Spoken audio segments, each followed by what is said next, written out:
Hello all. చెత్తను చెత్తలో చూడలేకపోవడం నా weakness. ఆ వీక్నెస్తోనే పగిలిపోయిన ఫ్రేమ్ని సింపుల్గా తీసి చెత్తలో పడేయకుండా పైన గ్లాస్ పీసెస్ అన్నీ కలెక్ట్ చేసి ఓ బాక్స్లో పెట్టేశా. కలెక్ట్ అయితే చేశాను కానీ వాటితో ఏదో ఒకటి చేసేదాకా నా బ్రెయిన్ గాడు నన్ను నిద్రపోనిచ్చేలా లేడు. సరే ఇంకా లాభం లేదు, ఏదో ఒకటి క్రియేట్ చేద్దామని మొదలు పెట్టేశా. ఈ గ్లాస్ పీసెస్తో మంచి మెసేజ్ ఇచ్చే 3 ఆర్ట్ పీసెస్ క్రియేట్ చేయాలనుకున్నాను. ఫస్ట్ వన్ కొంచెం సింపుల్గా చేద్దామని ఈ పెయింటింగ్తో స్టార్ట్ చేశా. నేను కలెక్ట్ చేసిన గ్లాస్ పీసెస్ మరీ పెద్దగా ఉన్నాయని రోట్లో వేసి దంచి మరీ చిన్న చిన్న పీసెస్ చేసి ఇలా యూస్ చేశా. And here is the final look of first art piece.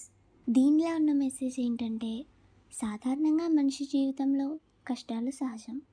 ఆ కష్టాలను నేను ఈ టైనీ గ్లాస్ పీసెస్తో ఇండికేట్ చేశా.